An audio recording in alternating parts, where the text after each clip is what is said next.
गं गणपतये नमः। ॐ गं गणपतये नमः। वक्रतुण्ड महाकाय सूर्यकोटिसमप्रभा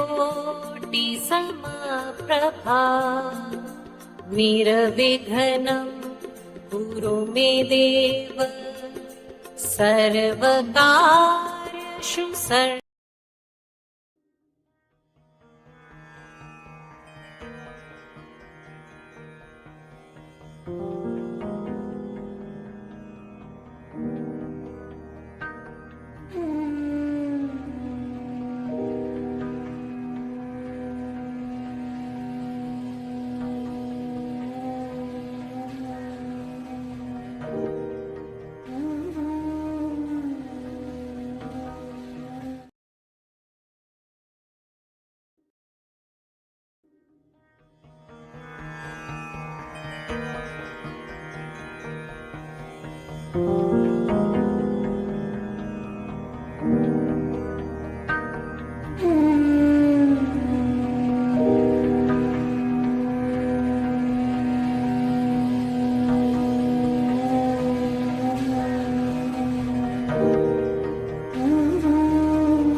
For every book, it is only as good as its introduction. The same lies with the Gita, which begins with Dhritarashtra's heavy question, Dharma Kshetre Kurukshetre, Samaveta Yuyutsava, Mamaka Pandavaschaiva, Kim Akurvata Sanjaya. Even before arrows fly, Dhritarashtra has already drawn the real line of war, my sons and the sons of Pandu. Therein lies the Gita's first warning. Society fractures the moment we divide people into camps of ownership and otherness. That is the Gita's earliest question. That is its lesson. If we must fight that outer war of Kurukshetra, we need to first conquer our inner habit of separation. Hari Om, I want to share the lesson that I have learned from Srimad Bhagavad Gita. It's not just a scripture, it's a conversation between confusion and clarity. The lesson that impacted me the most is stand up again. Even the mightiest warrior, Arjuna, collapsed in doubt. But Krishna didn't say escape. He commanded rise and fight. Today I want to share you a timeless lesson which I have learned from Srimad Bhagavad Gita, which has the power to transform how we approach our daily life. So we live in a world which is obsessed with results. Before we even begin a task, we are worried about its result or outcome. Srimad Bhagavad Gita teaches us that karmanyavadhikaraste ma phaleshu kadachana. It means you have the right to perform your prescribed duty, but you are not entitled to the fruits of its action. Thank you. Srimad Bhagavad Gita taught me that true clarity does not come from avoiding life's difficulties. It comes from meeting them with a calm and steady mind. When I choose courage over confusion and stay centered even in chaos, I am able to see the right path even more clearly. Srimad Bhagavad Gita teaches that change is the law of nature, a concept explained through the impermanence of the physical body and the constant flux of the world. Krishna Ji advises Arjun to understand this principle to avoid fear and attachment, emphasizing that while the body changes from childhood to old age, the eternal soul is unchanging. Embracing this view helps one maintain equanimity in the face of life's inevitable changes, whether good or bad. Hare Krishna.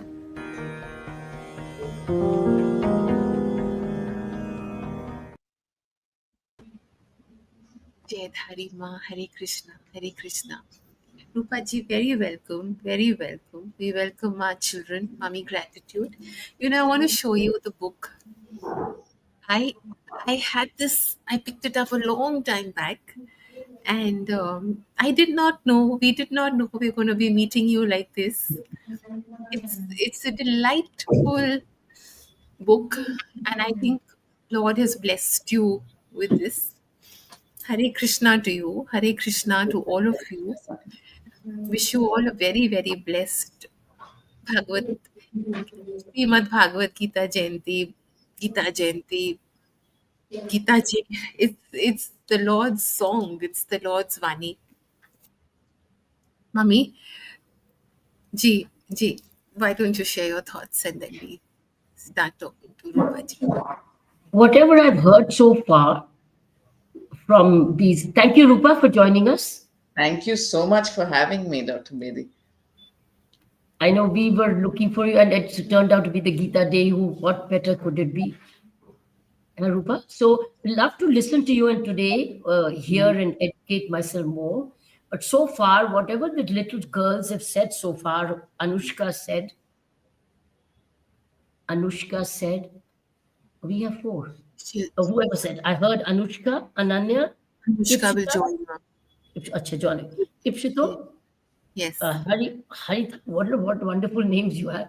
Harita Harita. and Harita. Ishtavi. Look at these names, interesting names. Isha. Anushka, Ananya, Ipshita, Ipshito, Harihata. Wow, what are the names coming from? From the book Gita. Is the Mama, Gita all these?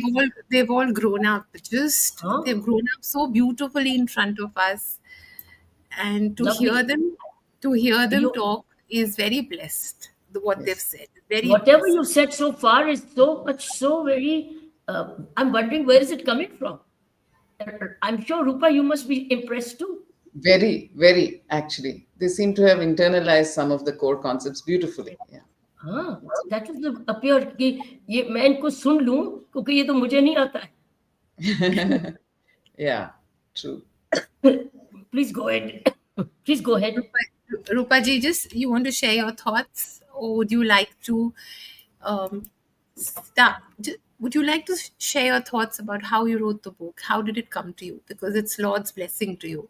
And Yes, it's absolutely. beautiful what you say in the beginning. To the readers of this book, good luck finding the Krishna inside you. It won't be easy, but it's totally worth it. Yeah. You'll notice, Saina, that I've said it won't be easy, but they say it's totally worth it because I'm also on the quest. It's not like I have found it and I can say it is worth it because all of us are on a lifelong quest to find the Krishna inside us. And we also know that Krishna is just a placeholder name. We can think of, because it is just we are referring to our own higher self. So you can call him by any, him, her, it, by any other name, but you know that your own best friend is inside of you and she has your back, whatever it is. So and it's a great journey. It's a great journey to stay on it your whole life to find that voice inside you that always knows what's best for you. And it's hard to find that voice because it's always being drowned out by so many other voices that that are telling you, that giving you so many different pieces of advice that you're so confused, you don't know which one to follow. But when you listen to Krishna, you're listening to your true nature, your true inner voice, and it will guide you. And perhaps what it tells you will be quite different from what everybody is telling you. It's quite different from what people are, what you have to do to make you popular. It may be different from what you have to do to be liked, but it knows what is best for you. And anyone who we know, like, in our own country, like Mahatma Gandhi or Dr. Bedi herself, has always followed that very strong inner voice, your own moral compass. And only when you walk that path without, what did Arjuna do? In the opening, like what Ipshito was talking about, the very first verse telling us, where Dhritarashtra separated the Pandavas from the Kauravas and sort of laid himself open to this loss of wisdom that happened during the course of the war. It's the same opening visual of the Bhagavad Gita is such a powerful reminder, because the visual is of a chariot in the center of the battlefield, and on one side are the mighty Kauravas, the ruling army of Hastinapura with 11 Akshahinis. They have been able to pull in so many different armies and kings to their side because they are the rulers. And on the other side are the Pandavas with just 7 Akshahinis, people they have been able to pull in. On the Kaurava side, there are 100 brothers On the Pandava side, there are only five brothers, and both sides are just in the nippy November morning are eager to fight a war. And in that setting, the chariot in the center of the battlefield is Arjuna telling Krishna, please drive me to the center of the battlefield. I want to actually make eye contact with all those guys on the other side and let them know that their angel of doom is coming to get them and they won't be standing by this evening. And Krishna says, okay, fine, I'll drive you. But what happens now? Imagine this chariot in the middle of the battlefield. There are four white horses pulling it. There is Kapidhwaja on the top with Hanuman sitting on the top. There is Krishna, radiant, dark skinned, as the charioteer. And behind him, the greatest warrior of the Kuru army, Arjuna, the archer, standing golden in the breaking dawn with his broad shoulders and his slim hips and his Gandiva in his hand, striking terror in everyone. And while both sides, he's on the Kaurava side, people are quaking in their shoes. On the Pandava side, they feel their morale rising as their hero is there to take on the other side. And in that moment, Arjuna is assailed by doubt. When he makes eye contact with people on the other side, he says, what am I actually doing? And then he collapses to the floor of the chariot. His hands go clammy with sweat. The Gandiva slips from his hands. His knees buckle. He collapses. Now, if he cared even a whit for what people watching him would think, he would not have done it. He did not care. He would have stood there and said, okay, you know what, I'm in a dilemma, but I'll think about it later because now a war has to be fought. Surely I can't make a fuss now. I have to stand up and finish the job. I can't start fussing now. And if he had done that, he would not have listened to his inner voice, because he would have said, let's just get it over with, because there are so many pressures, right? If I put my arms down now, perhaps the Kauravas will win, or they will, get morale. And on the Pandava side, they will probably talk of me as a traitor, a coward who walked away from the battlefield, who forsook his duty. There won't be ballads about me in the coming generation saying what a great warrior he was. We put ourselves so much about what our fate will be so many times that we don't take good decisions. But Arjuna the Pandava did not care. In that moment, he only was confused and he just wanted to lay his dilemma at the foot of his best friend and say, you tell me what to do. I don't care what people are thinking. And that visual is so powerful that stop thinking about what others are saying or what others might think. Shut down the voices in your head that say you will get into trouble if you do this. It is, you won't be popular if you do this. You might lose your dignity if you do this. Only if you shut down those voices will you hear the still small voice of your Krishna, because neither the Pandavas are outside of us nor the Kauravas are outside of us. They're all voices in our own head. And only if you shut those down will you hear the voice of your Krishna. So so when I first came upon this visual, it was so arresting for me. And I had never understood it properly, because I always thought Krishna was God, because it was always this, right? Krishna is standing like this and Arjuna is kneeling. And I never thought of them as being best friends. And once that came through to me, I realized the whole Gita is basically a conversation between two best friends. And it didn't come to me easily, in that sense, it came to me, but I resisted so much. I said, I'm a cool children's author. I don't write about ancient, fusty, musty texts. They could have so many problems. They're meant for old people. They're about death. I had all these stereotypes in my head, and when my editor suggested it, and I absolutely resisted for 6 months. And for some reason, my editor, who I call my Krishna, she does this over and over again. She just takes my chariot into battlefields that I want to run away from and says, do your dharma, do your writerly dharma, write that book. And she was the one, Vatsala called Banerjee of Heshet India. So she was the one who somehow believed in me and said, no, you've got to do it. And after 6 months, I sort of, my resistance crumbled, because she said, have you even read the text in its entirety to make all these judgments about it? And I said, very sheepishly, I said, actually, no.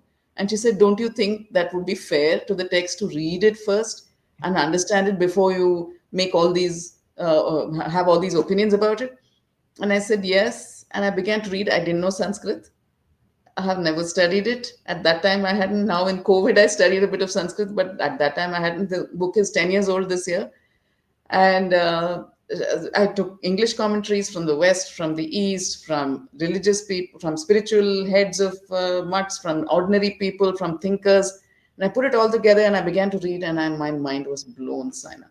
I said, what a fabulous text. Why have I not been introduced to it before? Why am I so old before I came upon it for the first time? My life would have been so different. And that's how I think I was guided. It was just, they would not let me go. It said, you have to do it. And once I read it, it spoke to me so deeply that the writing of it wasn't hard at all because it resonated with what I felt. What has this process done for you personally while you were? What a beautiful journey, Yeah, no? it is. It's surreal. It's unbelievable. I can't even believe it actually happened to me. It was one of those organic things which I tried to I tried to be the obstacle in my own way, but Krishna decided, no, just take it out. You will write it. So yeah, it feels like that now. Yeah. And you asked me how did it change me? Oh my God, it was the most transformative thing. I I I didn't know that a text written, I don't know how many, at least 2,500 years ago, composed at least 2,500 years ago, could could have heard the voice in my own soul and echoed it back to me, like things that I felt that were right or right for me, but which everybody had said no. Like, competition, for instance. I hate being competitive. I just hate it. But competition is always held up as the thing. You will not survive if you're not competitive. You have to have the killer instinct. You have to go after that other person, whether it's in sport or study or academics. It's always put forward as the thing. You have to always know where you are among a crowd. Are you ahead? Are you behind? And the whole point is to be ahead of everyone else. And that somehow had never appealed to me. I've always been a very good student in school and everything, but it was not because I wanted to be better than everybody else. It was just that I perhaps enjoyed learning, and I had a good memory. That was a gift. And I, in an Indian education system of my time, it was a good memory was all it took, to do well in academics. So I was doing well, but I didn't like that thing of you are first and you are second. It never really appealed to me. And then when I came across the Gita for the first time, 10 years or 12 years ago, and I began to read it, and Krishna says, your only competition is you. You have to be a better person today than you were yesterday, a better person in this moment than you were. And that appealed to me so much. So it doesn't say don't compete at all, just sit. No, you're constantly competing, but not with others, are never your yardstick. You are your own yardstick, you are your own benchmark. You walk alone and you do better every single day, things like that. And the other thing that it really made me affected me in a way that do not be judgmental of other people. Everybody has their own journey, their own perspective, and all those journeys and all those perspectives are absolutely valid. So you cannot decide whose is valid, whose is not. You are either with me or against me. No, all of us are just on our journeys. And there is this American monk called Ramdas, Guru Ramdas. I forget his original name, but he says so beautifully, "We are all just walking each other home. That's all we are here for, walking each other home." So that was such a beautiful thing that yeah. Wonderful. You know what we can do is we can start taking questions from our Yes. children, Yes. and then आप answer करें. Mummy, what do you, जो भी आपकी इच्छा है आप बोलें, and if there is space, then I'll kind of add in, come in also, so we can take, so that all that's coming to their mind and their Yeah. curiosity वो आज पूरी हो. ठीक है, Sure. तो वो करते हैं फिर. हरिता बेटा, we start with your question and what's coming to your mind. Ma'am, my question is Why did Bhagwan Krishna chose Arjuna to tell these profound teachings? Why not the Yeah, other Mahamaharathis were present?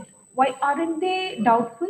They were also doubtful, but still he chose Arjuna to tell those teachings. Why yeah. Krishna? That's a very good question, actually. It's a very good question. Why did Krishna choose Arjuna? So I have no answers. Like, I can't be sure that these are the answers, but this is my opinion. Like, what I feel is why he chose. If we know the Mahabharata, the sort of characters of the others. Who were the great warriors on the field? There was Bhima, there was Yudhishthira, I mean, there was Duryodhana, there was Karna, Bhishma. So there were so many, Drona. These were all the great warriors. They were on the Pandavas, all of them were very good. Why did he choose Arjuna? So I'd like to say that Arjuna had a questioning mind. He asked questions. He challenged authority. People told him this is how you should do it. He always wondered why. If your mind is not open enough, or if you're not curious enough to question received wisdom, new wisdom cannot come to you. If you say, okay, somebody has given me this wisdom, I'm just going to take it.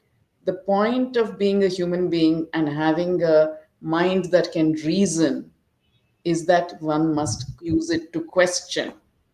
And especially as young people, you must question authority, you must question long held beliefs and traditions. And why do you do it this way? Because it has always been done this way should never be an answer that you're willing to accept, or because it is right, because it is good.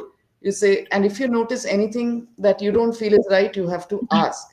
Now, Arjuna was that kind of questioning person. He never accepted. Also, he was nobody, of course, there was nobody who was not flawed in the Mahabharata. The greatness of the Mahabharata is every character is flawed in some way. There is no ultimate good person, and there is no ultimate villainous person either. We all, and that's why it reflects us. We all have shades of gray. But which side do you walk towards? Do you walk towards the light consistently, or do you walk towards the darkness? Do you constantly try to be better, try to make the better decision, think deeply before you act, or are you just going to do whatever is popular? So in that sense, Arjuna was always his own person. Remember that archery thing where Dronacharya is asking, what do you see? What is a bird hanging on the tree and you're supposed to shoot its eye? What do you see? And all the other kids say, I see the trees, I see the forest, I see the string. And Arjuna is the only one who says, I see nothing but the eye of the bird. Right? So he was always very courageous about expressing what he saw. He didn't want to be with the crowd.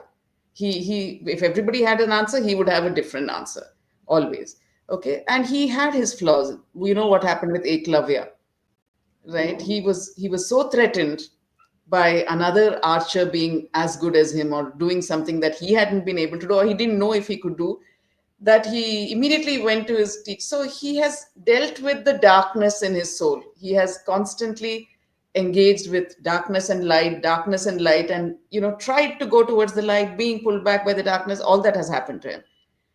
But in that sense, and but you see, what about Duryodhana? He will not listen.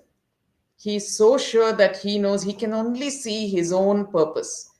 He's very uh, not obsessed, but self driven. What do I want? What's good for me? He can't see what other people want, what may be good for them. It's not his concern. So to that kind of person, one cannot teach. A teacher also has to pick a receptive student.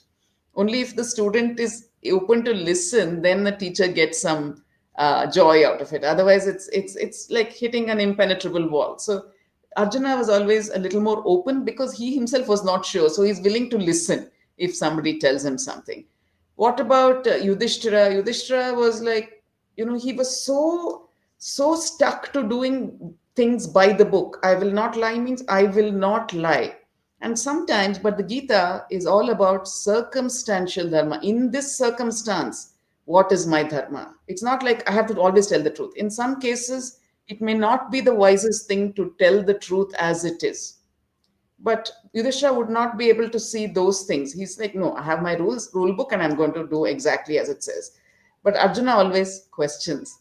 In this but it's, yeah, I know everybody says that this is what I should do, but in this circumstances, is it wise? Is it right? Is it good for everybody concerned? Will it harm someone? Will it harm me? So he always asks. But most importantly, I think he chose Arjuna because Arjuna trusted him implicitly. Arjuna would listen because he believed Krishna had all the answers. And why did Arjuna believe that Krishna had all the answers? Because he had cultivated a very close friendship with Krishna over so many years. They were really best buddies, and they spent a lot of time together. And he had so many times he had placed his problems at Krishna's, he had shown asked Krishna to solve his problems, or placed his problems in his hands and said, what do you think, what do you think? So they'd had discussions, and every time Krishna had given him a piece of advice, Arjuna found out later that it worked. He seemed as if Krishna knew him better than he knew himself. So that trust is also important. It's called shraddha. It's a questioning faith. You have faith in the process, you have faith in the person, but you're not it's not blind faith. So but you complete shraddha is you trust that person. So that is why Krishna said, and he asked. That was the other thing. He asked. He said, you tell me what to do, and I'll do it. Okay. In the beginning also, he said, you convince me that it's right to fight, and I'll fight. And he listened with open ears. He was vulnerable, he was confused. The thing is, when you're vulnerable and confused, and yourself a little helpless, that's when you take you're in a fit state to receive. If you think you're so strong and you know everything, there is no space to receive. So Arjuna was in that space, and he had his best friend, and he had come to him so many times. And Krishna knew that if I tell this guy, he will actually listen. And proximity. Proximity is a metaphorical proximity. They are next to each other in the chariot, but they're actually next to each other in their hearts. That is what is. So that's why I think that's why he chose Arjuna. Uh, Rupaji, I'd just like to add a little, with your permission, my Sure, sure. little. Yeah. Yes. Uh, Beta, Yes, ma'am. पहले तो the Lord will choose you. Yeah. The Lord will handpick you. You can't decide. That's my faith. Now, whatever I'm sharing with you is my experience, Yeah. Yeah. life from my perspective. So, this is another thing. Today, you will hear everything and start experiencing it. You will think about it. You will pray on it. And then you will apply it to your own life the way it fits you. Yes. So, this is great that you're getting experiences and thoughts and views from all of us together. And what I'm saying, Rupaji, please, I have not studied the Shastras. I am only speaking um, as a beta. The Lord will pick you. The Lord will hand pick you. Now, are you ready to be a vessel? Are you ready to be a patra? Are you ready to let the Lord's music flow through you? Now, how will that flow through you if you have a very strong eye? Arjuna did not have an eye. Not in I front, the not letter in I. Yeah. Okay. not in front of Lord Krishna. And his eye was empowered by Lord Krishna to go out there and do the Lord's work. Arjuna did nothing for his own glory. It was Krishna's glory. There is a story. जब युद्ध होने वाला होता है तो arjuna goes to Lord Krishna. Duryodhan also goes. Lord does a leela of being in Nidra. Duryodhan goes and sits towards Lord's head. And Arjuna goes and sits at Lord's feet. Are you ready for that? The I and the Lord's love and the name cannot coexist. The emptiness inside you will fill you up with the Lord's name. Your question is, why Arjuna? Because Arjuna only wanted Krishna.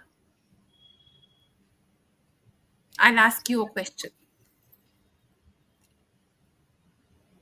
Give Arjuna all the fame, name, well being, glory, riches, and the Lord's love. What is he going to take? He gets all this, but he doesn't get the Lord.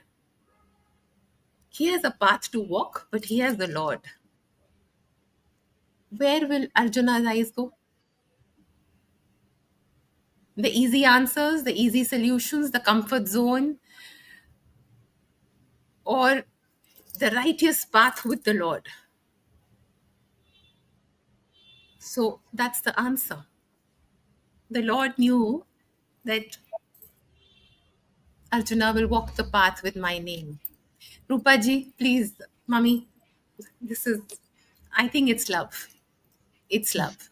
Arjuna's love for Lord Krishna could not be matched. That's how I feel.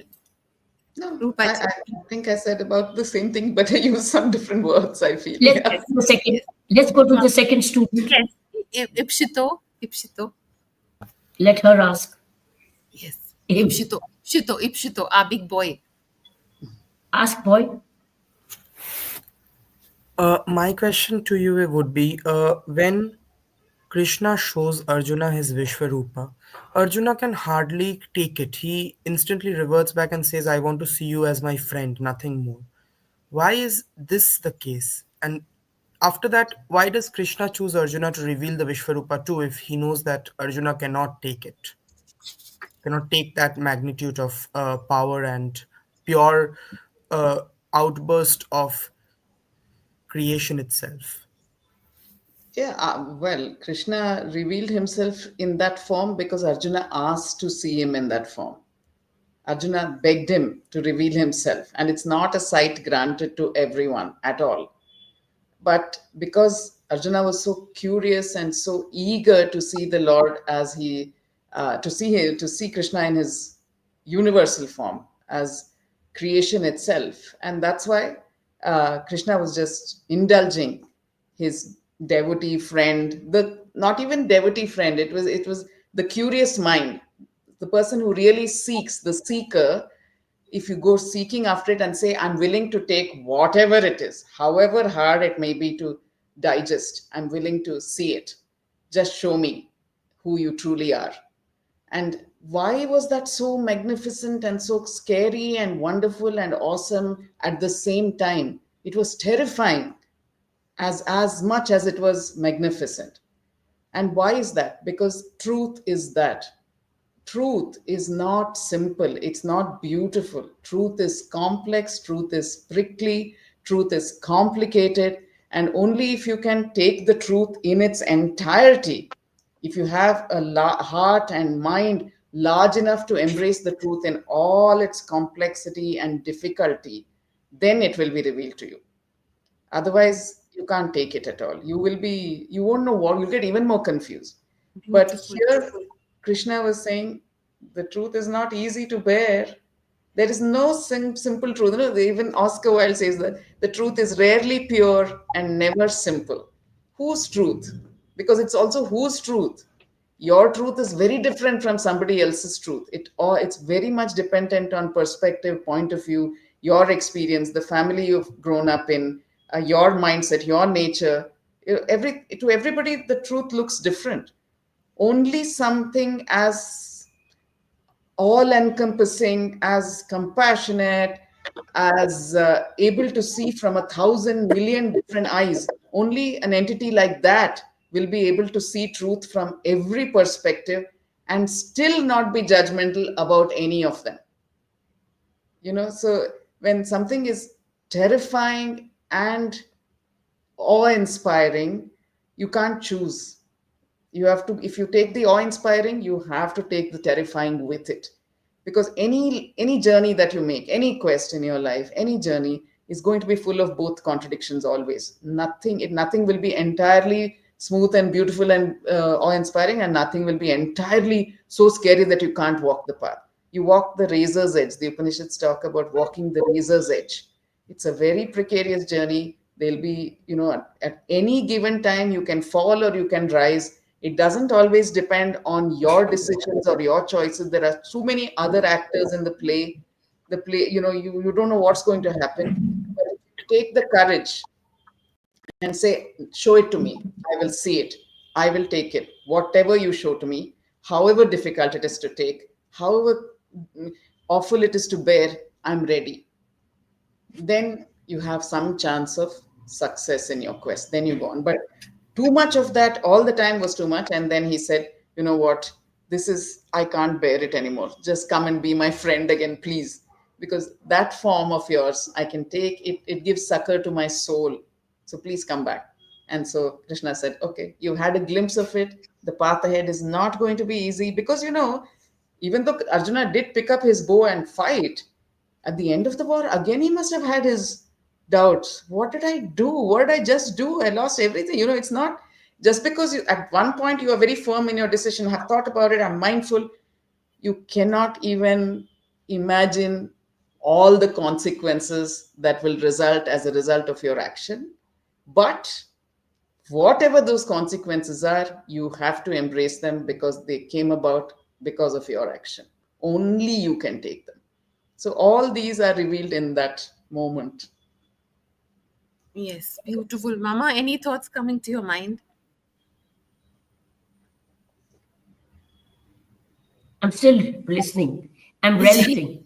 I'm still Rupaji is absorbing. I'm yes, still absorbing. Rupaji is really explaining it beautifully to the children. Beta, Ipshitu, you can only see the Lord as long as the Lord wants you to see the Lord. You can't see the Lord if the Lord says, now go back to your karma. And beta, our bodies are made up of 5 elements, our physical body. To see the Sakshat Roop of the Lord, our body also must be ready to see, to witness. Your question is very intense.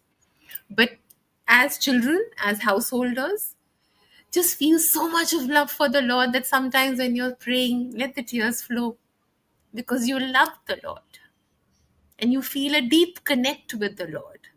And you feel the Lord being with you every step of the way when you're writing your exam, when you're eating food, when you're bathing, when you're talking, when you're doing social media, connect everything with the Lord.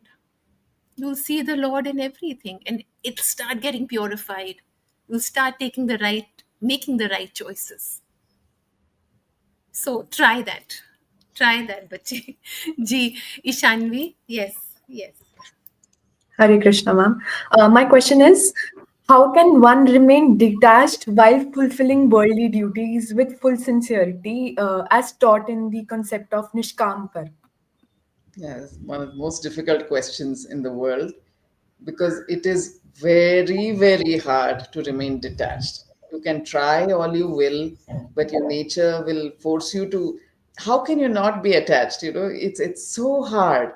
It's easy to talk about, far, far more. It's easy to intellectualize, easy to theorize about, but in practice, it's very, very hard. Even when you think that I am very detached, life will come and show you that no, you're actually very, very attached to life, to people, to things, to objects. We get so attached to objects, even. So, how to be detached? So, Krishna has some advice for Arjuna in that how to be detached. So, what is Nishkama Karma? We know that most famous verse of the most famous sloka of the Bhagavad Gita. You only have, and you say adhikara, karmanyeva adhikaraste. So I like to interpret it as control rather than right. So you only have control over your action. You actually have no control over the outcome of the action. Right? How you can say, I'm going to really study so hard, but can you then say, for sure, I will come out on top of the class? You can't. You can study all you will. But you can't say that that will take me to the top of the class. No, because there are too many other elements at play. You can't. Okay. And you need some special X factors. You need so many things to go your way to be able to do that. And the Gita says, why then would you focus on something that you have no control over? Why would you waste time, effort, emotion? Why would you put that into something that you have no control over? Let me take care of that. You please do your work. Do your work sincerely. Be able to tell yourself at the end of the day that I did my very best as far as studying for this exam went. I could not have done any more. And then, as a result of that, if you also come out on top, great. But if you don't, at least you can hand on heart tell yourself that I did my very best. Because that's all any of us can do. We can do our very best. We can't really say that we will do this and become this. But there's a very, so one way to say is don't focus on the outcome. How? Why? But you have to have a goal. You can't simply keep walking randomly also. There has to be some kind of goal. But once you set the goal, if you keep your eyes on the goal, then you're not looking at the path in front of you. But actually, every step you take is very important. And the better step, if you take a more considered step, it will lead you closer to the goal. If you take a wrong step, it will take you off the path. So instead of focusing on the goal, focus on every step that you take. Live in the moment. Think about today, what can I do to get to that goal? Goal is there far away, something nebulous in the distance. You can't even see it clearly, but you can see where your next step leads. So be very mindful of where you put that next step. And so that is one way to be detached. You have a goal, but just focus on the now, on what you're doing now rather than how you will achieve that. What else? How else do you practice detachment? Mm, yeah, it's also it's not a great idea to say, I'm studying so hard because I want to come first. One thing is you can't control the outcome. The other thing is when you say, I want to achieve something, you're almost in this kind of competitive world, you're almost saying that I don't want anyone else to achieve that. If I have to come first, then everybody else has to come second, third, or fourth. I don't care how hard they study, how much they may need that to get ahead in life, but I want to be on top. And that's kind of a toxic thought to put out into the world. But mainly focusing on the goal distracts you from the effort, which is now. And I think that is how do you practice is understand. Okay, here's another example. Think of life as a movie. You are just the watcher, you are the witness, you're just the sakshi. Okay, you're just watching things happen to people around you and to yourself. Even to yourself, you're a sakshi. So put yourself, pull yourself out of your mind and watch your mind and watch your life.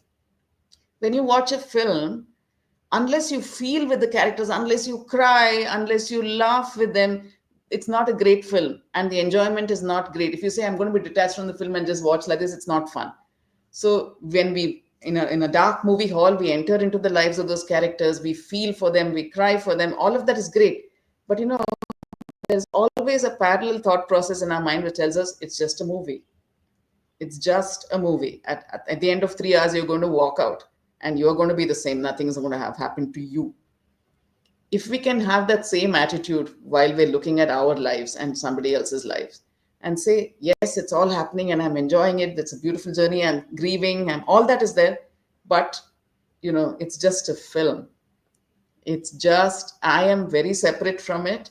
I am invincible. Nothing can actually affect me. So you don't confuse your emotions with yourself. You don't confuse that somebody is being mean to me. No, they're not being mean to you. They are dealing with something in their heads which makes them behave in that way. So if you can have that kind of thing, and even if you think of success and failure as just experiences, everything is an experience, then you can practice detachment. If you take success too much to yourself, that I made this happen, if I do the same thing next time, I will win because I made it happen, then you'll be disappointed. And that disappointment will be far worse than if you didn't think of it that way, than if you didn't think I did it. Failure also, we beat ourselves up so much if we perceive that we have failed. But really, what is failure? Somebody else is telling you have failed. In your life, in your mind, you can put it down as another experience of life, which helps you grow. Every failure is actually a stepping stone to understanding yourself better.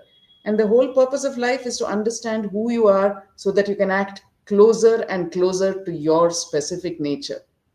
As long as you act according to your nature, which is what Krishna advised Arjuna to do. He said, you're a Kshatriya, your nature is to fight. You can walk away from the battlefield and go to the Himalayas. You can leave the battlefield. Do you think the battlefield will leave you? Because this is what you are meant for. So one, and he actually, what Krishna was doing was giving Arjuna an understanding of who he was. And once you know who you are, everything becomes clear. There's so much clarity. Uh, and the other thing of detachment is don't make emotional decisions, because your emotion is not you. That is detachment. Detachment is not like you become cold, but you remove little by little the emotions, especially when you have to make a big decision, and say unemotionally, using my reason, what is the best, most effective thing to do. We all know this. If somebody is deeply affected by some loss of somebody close to them, they get paralyzed. They cannot function because they are so clouded by emotion. And then you, as a third person, because you're not that close, you can see their problem clearly, you can see what needs doing, and you can do it. So when you're not clouded by emotion is when you take the best decisions, when you're most effective. So to be able to do that, that is the kind of detachment he's talking about. You are still helping your friend, you are being so compassionate, you're being so loving to that friend, but that kind of emotion is not clouding your mind, it's helping you think better. That is the kind of detachment to cultivate. Thank you. We've got a little time left. Let's take the other two Two questions questions, first. quickly, quickly, Well, yeah. then we can share. Yes. Anushka, beta. Hare Krishna, everyone. My question is the Supreme Personality of Lord Krishna seems to surrender everything unto him. But how do we differentiate surrender from escape from responsibilities? Okay. Yeah, that's another very important question that's asked all the time. What does surrender mean? Right? And a lot of people, when they talk about the Gita or any other scripture, they will say the scripture says, Krishna says this to surrender.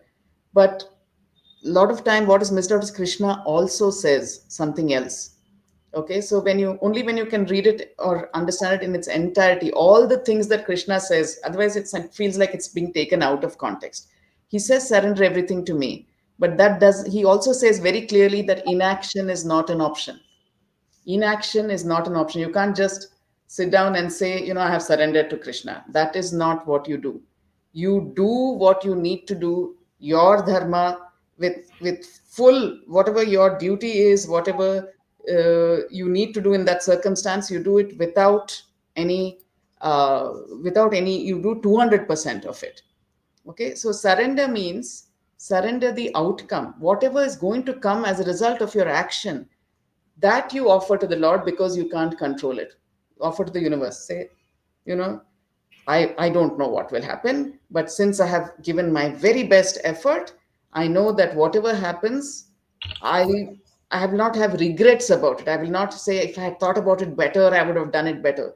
Because that is what is actually the thing that destroys us, remorse. If only, if only, if only. But if you had taken the time and the space to think about what your action should be and then do that, then you can say whatever happens after that is up to the universe. If it'll happen, somebody, it will be taken care of, and whatever happens, I will embrace the results of that action. The consequences are mine, because with all the reason that was given to me, with all the guidance that was given to me by everyone around me, and like your parents growing up and everything, and my own inner self, in my mind, I have taken the best decision I possibly could have under the circumstances. I have worked very hard. I have done whatever I could. Now I put it on I offer it to the universe. Why should you offer it to the universe or to the Lord? Because you have received so much. you have received so much. You have received life, you have received breath, you have received intelligence, you have received a perfectly functioning body, and the sun shines for the sun rises every day, that there are trees around you, nature is doing its thing. There's so much beauty you have received, and therefore one must give back. And in that sense, is what it is said. Just leave that, leave the rest. You do your part like every other creature in the world is doing its part. That's all you need to do. And things will happen as a result of it. जी जी जी Ananya, बच्चे, would you like to ask your question, beta? Yes, ma'am. So, good evening, ma'am. My question to you is that in your experience of writing the Gita for children, what was the single or most challenging concept to translate or basically to simplify to young audience, and how did you manage to make it relatable? Yeah, that's a good question. For me, I think the not hardest, but what was the challenge was how to take a text of 700 verses, which usually is interpreted verse by verse. In most of the Gitas that I read, it would be done verse by verse. Okay, so this is the shloka, and then the meaning, and then the next shloka. And what used to happen was by the time I reached the 10th shloka or something, I would have lost the thread of it. Like, how did it start? Where is it going?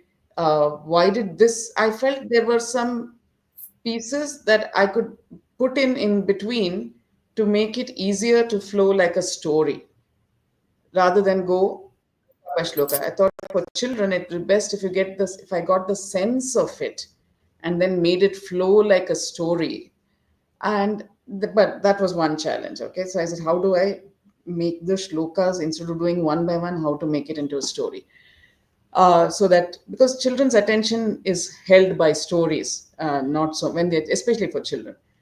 And the other thing was, I wanted to make it relatable to them, but I didn't want to dilute the text. I did not want them to ever lose sight of the fact that they were reading something ancient, classical.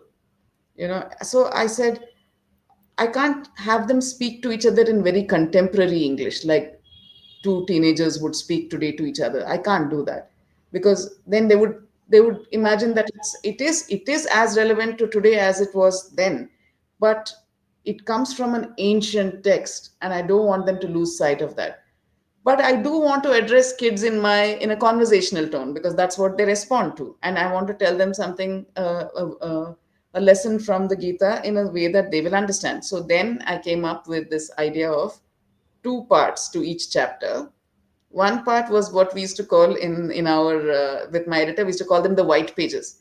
So the white pages are the parts where I actually talk about what happens in that chapter, and then we added gray pages at the end of every chapter, which was me talking to the children and saying how what lesson can you take from this chapter for your life, and giving them a few examples. That tone was very conversational. I could talk to them like, my friends, so I'm just talking to you. So I could use this kind of language, and so that seems to have worked. So they'll get the text, they maybe don't understand the whole of it, but somewhat get it, and then they come to this and say, okay, so that is fine as the text, but what can I take from it for my life? So that was what was my challenge, and that was how I dealt with it. And I hope that if you have read the book, I hope you have enjoyed that shift in tone. Yeah, जी जी Thank you so much. Mummy, thank would you. you like to share your thoughts? And then How would you place, Rupa, Mm. the applicability of the Gita in good governance? In good governance. Oh, let me see. Uh, I think one thing is being a good leader is to sh- try many ways of getting the message across to people, because not everybody takes the message in exactly the same way. And in the Gita, Krishna approaches the message in so many ways. First, he says, stand up and fight. How can you sit down? Like, he uses that hectoring tone a bit. And then afterwards he says, oh, but you are my, you're dearest to me. So he brings in that other kind of tone where it's a parenting thing also, actually, to be able to play good cop and bad cop at the same time, and then slowly bring that person around. That is one. The second thing of good governance is to take your stakeholder with you. You are not walking off ahead, you are convincing that person why they need to be on this path. And I think the third and most important thing was, in the end, at the end of all this, Vishwarupa has happened, everything has happened. Arjuna is completely convinced that Krishna has the answers to everything. And he says, I'm convinced, Vasudeva, you tell me what I should do and I will do it. And at that point, Krishna says, Yatha ichasi tatha kuru. Like, do what you want to do. I'm not going to tell you what to do. So it's more about being an inspirational kind of person where you give them options and say, these are the things that would happen if you did this or that. But the choice finally is up to you. So that kind of leadership where you're able to delegate to people and not say, you have to toe my line. Krishna could have just said, you do what I say. And Arjuna would have done it also, because by that time he was so convinced. But Krishna said, I'm not. You have to decide. These are the options. I have described to you all the different ways this could go. But in the end, you have to take responsibility for your action and you have to do it. So that taking ownership, if the leader also displays that and encourages people, followers, to also display that same ownership for their work wherever they are, that then you build a whole cohort of leaders. You don't build followers.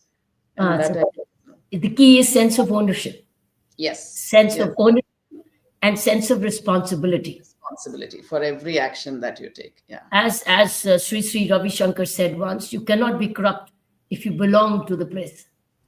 Belong to the Belong if you have a sense of belonging. belonging. Yeah, sure. Today, that's what's most needed at the moment is the application of Gita in our governance. Yeah. I mean, if Why do you think? everyone, Why do you sorry, think when we all as a country revere Gita, but not apply Gita? Why? Why do you think?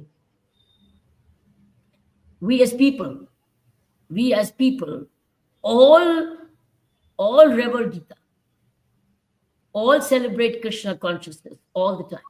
Why don't we practice it? What do you think is required to actually practice it and imbibe it in one's life? Why?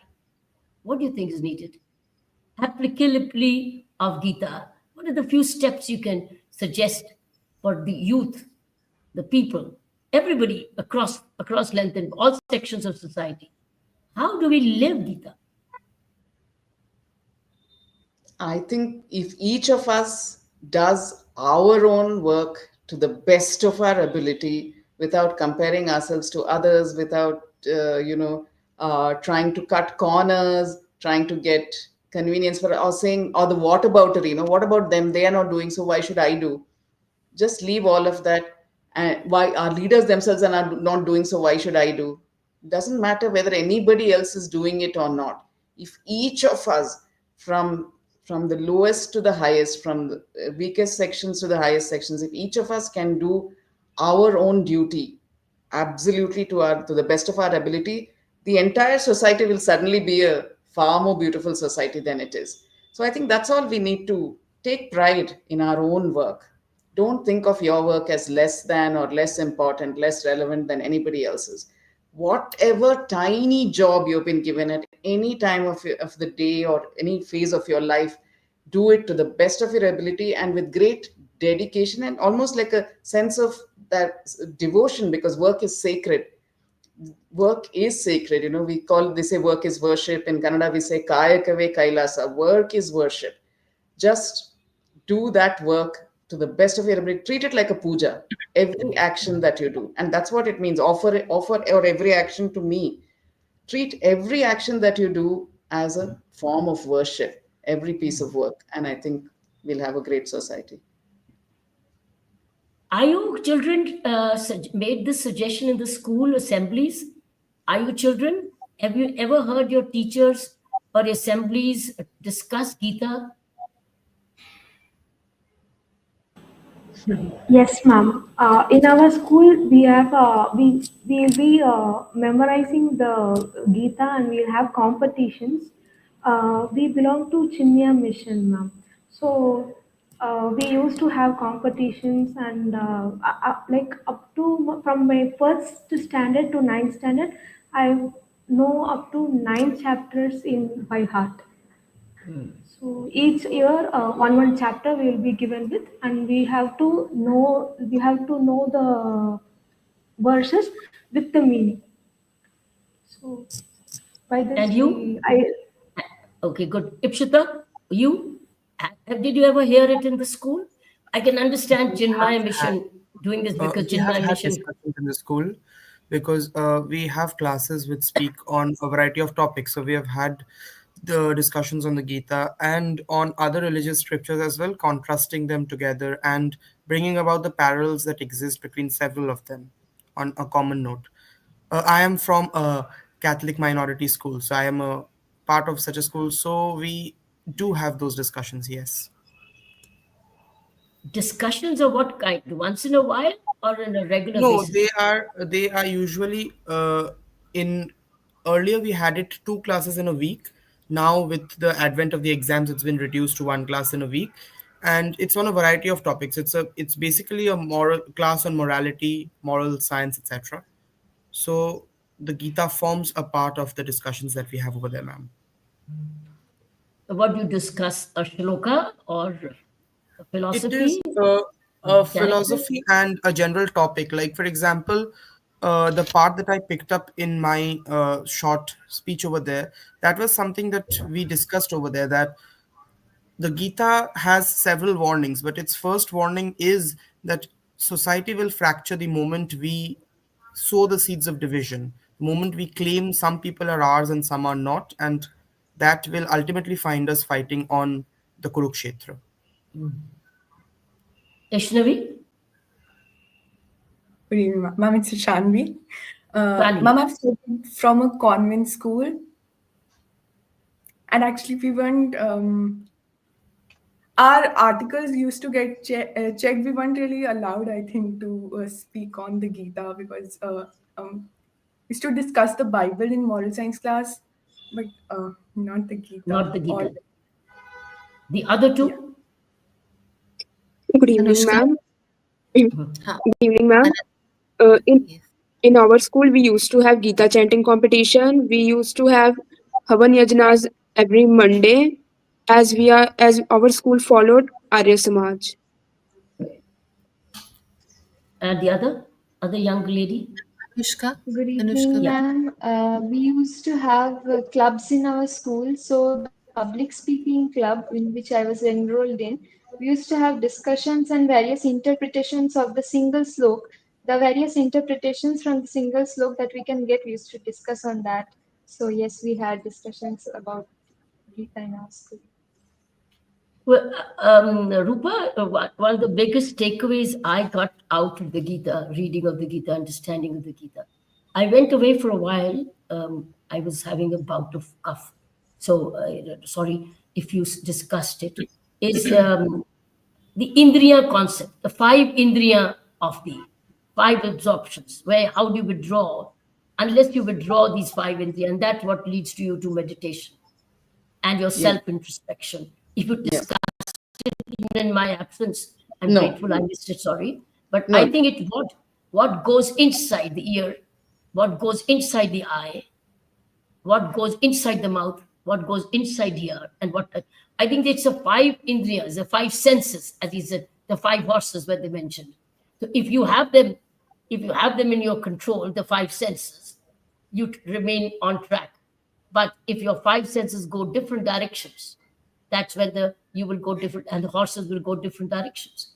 I think one of the best way if one can adopt the self observation of these five senses, the sight, the hear, the nose, the mouth, and the touch. I think that's the biggest essence because that makes you self aware. It's a heightened self-awareness and keeps you on. Once you're self-aware, and that's what leads to meditation. When Yes. meditation makes you self-observe, what's thinking, what's hurting me, and what is it that makes you listen to your own self.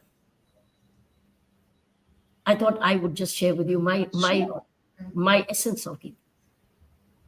Thank Besides you. others, besides besides the karma yoga which inspires you to go on doing your duty to the best of your ability. Go ahead.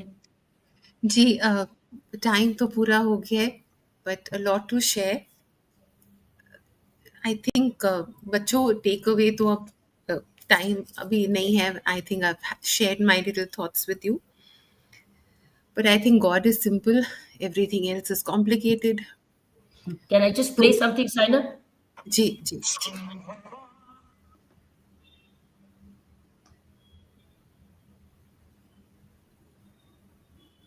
यदा यदा धर्मस्य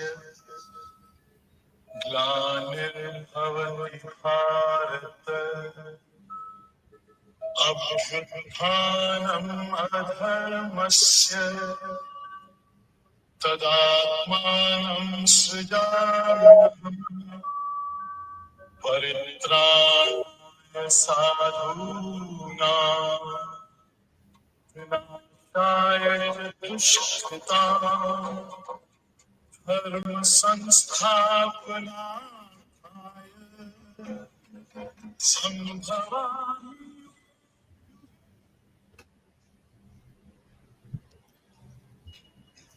जी यहीं पे फिर पूरा करते हैं session को. हाँ बच्चों, बस ध्यान रखो and try implementing all that you are learning to your real life. सरल रहो, सब ब्लेस्ड है. सरलता. Thank you, Rupa, for your Thank time. you. So Very much. precious time you gave us. Thank you. पूरा Willingly. करेंगे. जी, हरे Lovely Krishna. interacting with the five of you. Lovely with Thank the you. students. Thank Very you. nice to Thank you. meet you. Thank you for your time. Hare Krishna, Hare Krishna. जय धर्म. Hare Krishna. Thank you. Thank you. खुश Bye. रहो, हंसते रहो. Bye. Take care.